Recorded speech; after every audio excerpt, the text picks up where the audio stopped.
Hello దోస్తులు, ఈరోజు మనం బీరకాయ పచ్చడి ఎలా చేసుకుందాము చూద్దాం. బీరకాయలు కట్ చేయాలి, టమాటాలు, పల్లీలు తగినంత తీసుకోవాలి, ఉల్లిపాయ,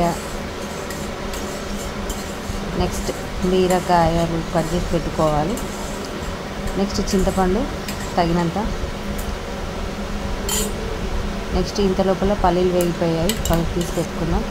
నెక్స్ట్ ఎండుమిరపకాయలు తగిన తీసుకోవాలి, ఒక 5 లాస్ట్ 6 మీకు నచ్చినంత. నెక్స్ట్ కడాయి పెట్టుకొని ఆయిల్ పోసుకోవాలి, ఎండుమిర్చి వేసుకొని కొంచెం వేపుకోవాలి. ఎండుమిరపకాయలు వేగిన తర్వాత తీసేసుకొని టమాటాలు వేసుకొని టమాటాలు కూడా కొంచెం దూరగా వేగనివ్వాలి. దూరగా వేగిన తర్వాత పక్కకి తీసి పెట్టుకోవాలి. ఇలా తీసి పెట్టుకున్న తర్వాత మనం బీరకాయలు అదే ఆయిల్లో బీరకాయలు కూడా వేసుకోవాలి.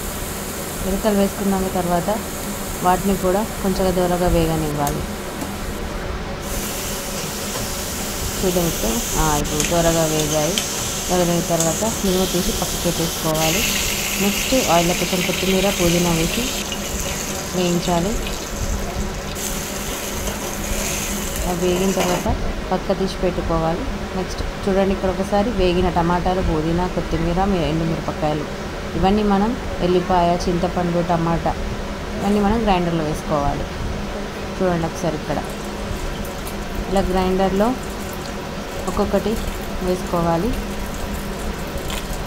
ఇలా గ్రైండర్లో పూర్తిగా ఒక్కొక్కటి వేసుకున్న తర్వాత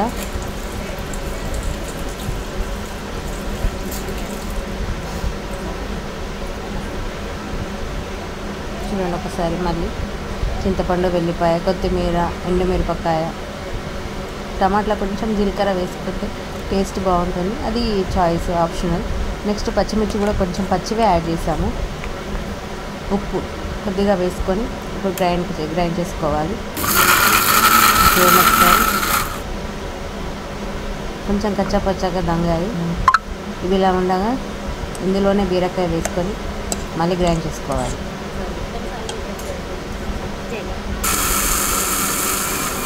చూడండి ఒకసారి గ్రైండ్ అయిపోయింది. ఇలా గ్రైండ్ అయిన దాన్ని మనం ఒక బౌల్లో తీసుకొని పెట్టుకోవాలి. ఇప్పుడు పొయ్యి మీద కడాయి పెట్టుకొని ఆయిల్ పోసుకొని అందులో కొంచెం ఆవాలు, జీలకర్ర, కళ్యామాకు, ఎండుమిరపకాయ, వెల్లిపాయ ఇవన్నీ ఒకసారి వేయించుకోవాలి. అందులోనే చట్నీ వేసి కొంచెం సేపు అలా స్టవ్ మీద అటు ఇటు తిప్పుతూ వేయించాలి. ఇలా వేయించుకున్న తర్వాత బీరకాయ పచ్చడి రెడీ. వేడి వేడి అన్నంలోకి పచ్చడి వేసుకొని తింటుంటే wow, yummy, can try it.